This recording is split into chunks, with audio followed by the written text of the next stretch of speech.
दोस्तों, क्या आपको पता है कि रोजाना बिना जाने आप पर एक मानसिक हमला हो रहा है? कोई आपका दिमाग पढ़ रहा है, आपकी भावनाओं से खेल रहा है और आपको अपनी मर्जी से काम करवा रहा है और आपको पता भी नहीं चलता। 90% लोग इन चालों को पहचान नहीं पाते। आप सोचते हैं कि आप अपने फैसले खुद ले रहे हैं, लेकिन हकीकत में कोई और आपकी मानसिकता को नियंत्रित कर रहा है। अगर आप कमजोर नहीं पड़ना चाहते, तो अगले कुछ मिनट के लिए दुनिया की हर आवाज बंद कर दो, क्योंकि आज आप वो सुनेंगे जो कोई नहीं बताता। डार्क साइकोलॉजी के सबसे खतरनाक सीक्रेट्स। यह सिर्फ एक किताब नहीं, यह आपका सेल्फ डिफेंस मैनुअल है, ताकि आप अंधेरे में रोशनी देख सकें और खुद को बचा सकें। नमस्कार दोस्तों, स्वागत है ज्ञान जंक्शन पर। आज हम डार्क साइकोलॉजी को गहराई से समझेंगे। याद रखें, यह ज्ञान दूसरों को चोट पहुंचाने के लिए नहीं, बल्कि खुद को बचाने और सीमाओं को मजबूत करने के लिए है। डार्क साइकोलॉजी वास्तव में क्या है? यह सामान्य प्रभाव या प्रेरणा से बिल्कुल अलग है। जब कोई आपको मोटिवेट करता है या प्रभावित करता है, तो वह आपकी भलाई के लिए करता है। लेकिन डार्क साइकोलॉजी में व्यक्ति अपने स्वार्थ के लिए आपकी भावनाओं, विचारों और व्यवहार को नियंत्रित करता है। यह एक तरह का मानसिक युद्ध है, जहां आप अनजाने में एक शिकार बन जाते हैं।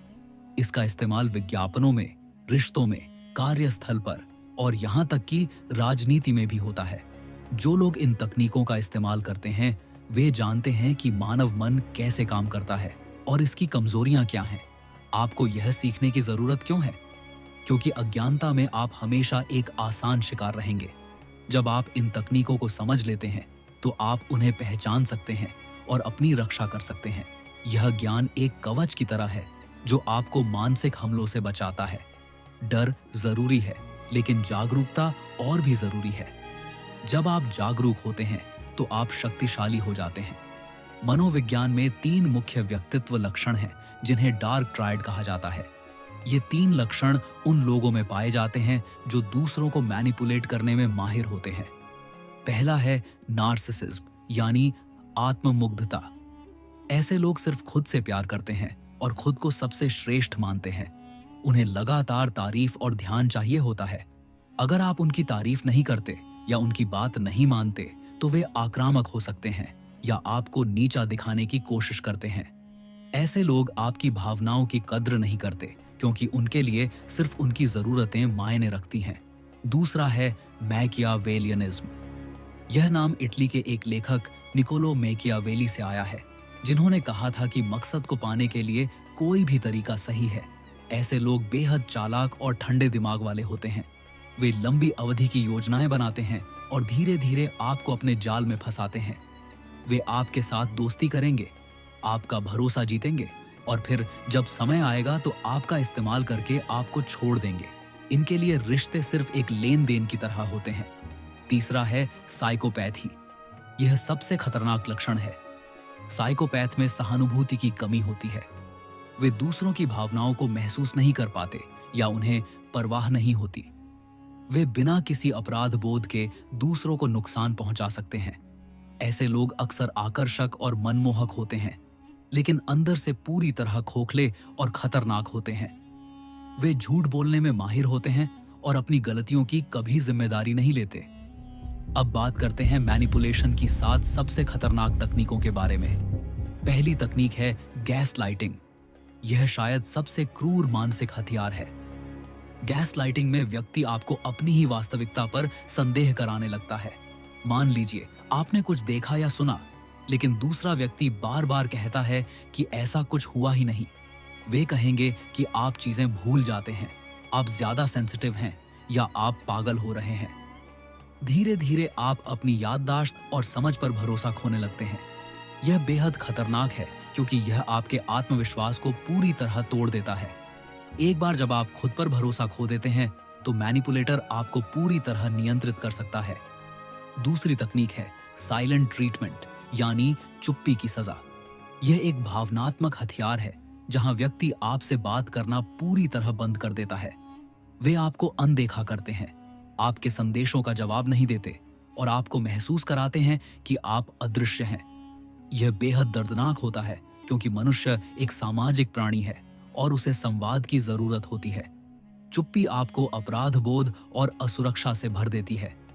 आप सोचने लगते हैं कि आपने कुछ गलत किया है और आप उनसे माफी मांगने या उन्हें खुश करने के लिए कुछ भी करने को तैयार हो जाते हैं।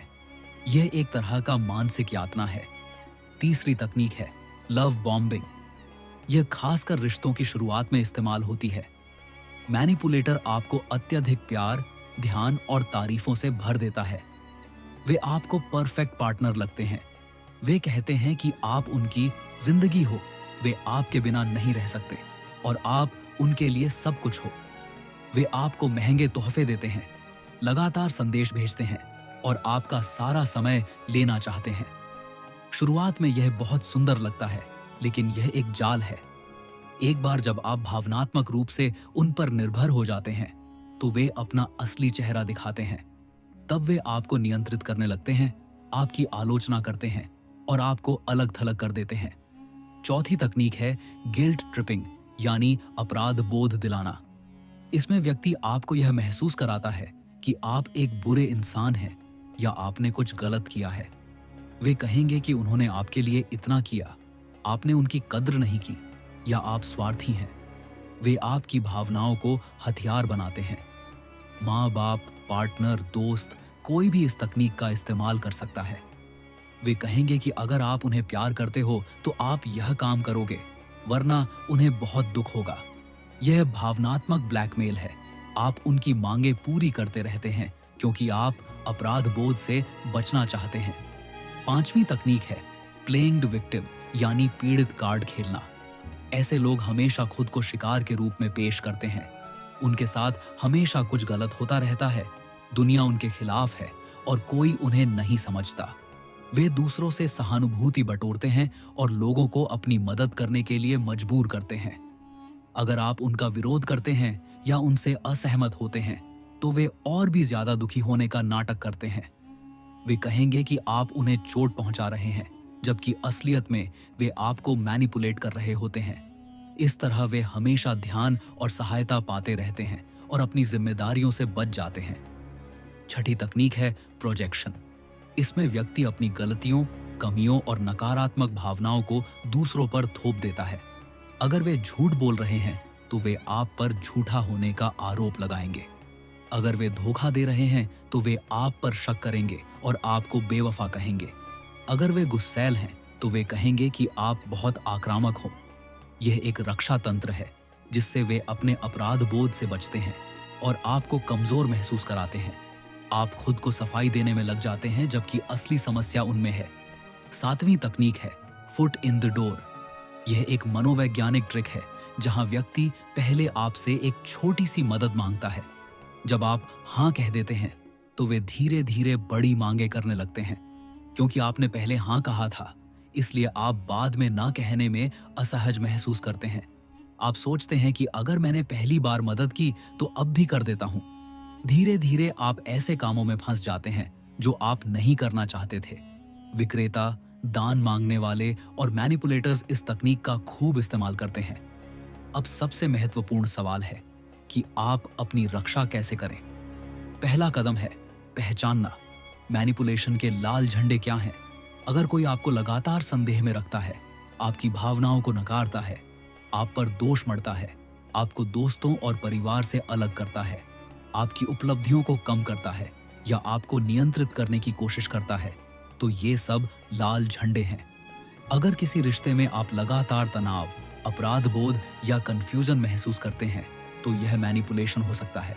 अगर आप हमेशा माफी मांग रहे हैं लेकिन दूसरा व्यक्ति कभी अपनी गलती नहीं मानता, तो यह भी एक संकेत है। दूसरा कदम है मजबूत सीमाएं बनाना। सीमाएं आपकी मानसिक और भावनात्मक सुरक्षा के लिए जरूरी है। आपको यह तय करना होगा कि आप क्या स्वीकार करेंगे और क्या नहीं। ना कहने की शक्ति बहुत महत्वपूर्ण है। बहुत से लोग ना कहने से डरते हैं क्योंकि वे दूसरों को नाराज नहीं करना चाहते या अच्छे इंसान बने रहना चाहते हैं। लेकिन याद रखिए, ना कहना आपका अधिकार है। जब आप ना कहते हैं तो आप अपना सम्मान करते हैं। शुरुआत में यह मुश्किल लगेगा, लेकिन जितना आप अभ्यास करेंगे उतना आसान हो जाएगा। आपको किसी को लंबी सफाई देने की जरूरत नहीं है। एक साधारण और विनम्र ना काफी है। तीसरा कदम है भावनात्मक अलगाव। मैनिपुलेटर्स आपकी भावनाओं से खेलते हैं। अगर आप भावनात्मक रूप से उन पर प्रतिक्रिया देते रहेंगे तो वे जीतते रहेंगे। आपको सीखना होगा कि कैसे भावनात्मक दूरी बनाए रखें। इसका मतलब यह नहीं कि आप एक ठंडे इंसान बन जाएं, बल्कि इसका मतलब है कि आप अपनी भावनाओं को समझें और उन्हें नियंत्रित करें। जब कोई आपको उकसाने की कोशिश करे तो गहरी सांस लें, रुकें और सोचें कि क्या यह प्रतिक्रिया करने लायक है। कभी कभी चुप रहना सबसे शक्तिशाली जवाब होता है। चौथा कदम है ग्रे रॉक मेथड। यह तकनीक बेहद प्रभावी है, खासकर जब आप किसी मैनिपुलेटर से पूरी तरह दूर नहीं जा सकते, जैसे कि कार्यस्थल पर या सह अभिभावक की स्थिति में। ग्रे रॉक मेथड में आप एक बोरिंग, भावनाहीन और नीरस व्यक्ति बन जाते हैं, जैसे कि एक सादा धूसर पत्थर। आप छोटे और तथ्यात्मक जवाब देते हैं। आप अपनी भावनाएं, राय या व्यक्तिगत जानकारी साझा नहीं करते। आप कोई ड्रामा नहीं बनाते। मैनिपुलेटर्स को ध्यान और प्रतिक्रिया चाहिए। जब आप उन्हें बोर करते हैं तो वे आप में रुचि खो देते हैं और किसी और को निशाना बनाते हैं। यह आसान नहीं है, लेकिन यह काम करता है। पांचवां कदम है रिकवरी और हीलिंग। अगर आप लंबे समय तक मैनिपुलेशन का शिकार रहे हैं तो आपको खुद को ठीक करने की जरूरत है। मैनिपुलेशन आपके आत्मसम्मान, आत्मविश्वास और मानसिक स्वास्थ्य को नुकसान पहुंचाता है। पहले तो खुद को माफ कर दें। यह आपकी गलती नहीं थी कि आप मैनिपुलेट हुए। मैनिपुलेटर्स बहुत चालाक होते हैं और कोई भी उनका शिकार बन सकता है। अपने आप से दयालु बने, खुद को समय दें, किसी थेरेपिस्ट या काउंसलर से बात करें, अपने विश्वसनीय दोस्तों और परिवार के साथ समय बिताएं। ऐसी गतिविधियां करें जो आपको खुशी देती हैं। धीरे धीरे आप अपनी पहचान, अपनी ताकत और अपनी आवाज वापस पालेंगे। याद रखिए कि ज्ञान ही शक्ति है। जब आप डार्क साइकोलॉजी को समझते हैं तो आप एक जागरूक और शक्तिशाली व्यक्ति बन जाते हैं। आप अपने रिश्तों, अपने निर्णयों और अपनी जिंदगी पर नियंत्रण रखते हैं। कोई भी आपको आसानी से मैनिपुलेट नहीं कर सकता। आप लाल झंडों को पहचान सकते हैं, सीमाएं बना सकते हैं और खुद की रक्षा कर सकते हैं। यह आपकी जिम्मेदारी है कि आप मैनिपुलेटर्स की पहचान करें और उनसे दूर रहें। आपको किसी रिश्ते में बने रहने की जरूरत नहीं है जो आपको नुकसान पहुंचा रहा है। आपको किसी को खुश करने के लिए खुद को नुकसान पहुंचाने की जरूरत नहीं है। सबसे महत्वपूर्ण बात यह है कि आप अपने मूल्यों, अपनी जरूरतों और अपने सम्मान को प्राथमिकता दें। आप एक मूल्यवान, योग्य और सम्मानजनक व्यक्ति हैं। आप प्यार, सम्मान और सच्चाई के हकदार हैं। कोई भी जो आपको कम महसूस कराता है, जो आपकी वास्तविकता को नकारता है या जो आपको नियंत्रित करता है, वह आपकी जिंदगी में होने के लायक नहीं है। अंत में आप सभी से यह पूछना चाहूंगा कि इन 7 तकनीकों में से कौन सी आपको सबसे खतरनाक लगी? क्या आपने कभी खुद को इनमें से किसी का शिकार पाया है? आप अपनी मानसिक सीमाएं कैसे तय करते हैं? यह जानकारी सिर्फ सुनने के लिए नहीं है, बल्कि इसे अपनी जिंदगी में लागू करने के लिए है। आज से आप एक जागरूक और सशक्त व्यक्ति हैं। आप अब अंधेरे में नहीं हैं। आपके पास रोशनी है और आप अपने रास्ते खुद तय कर सकते हैं। धन्यवाद।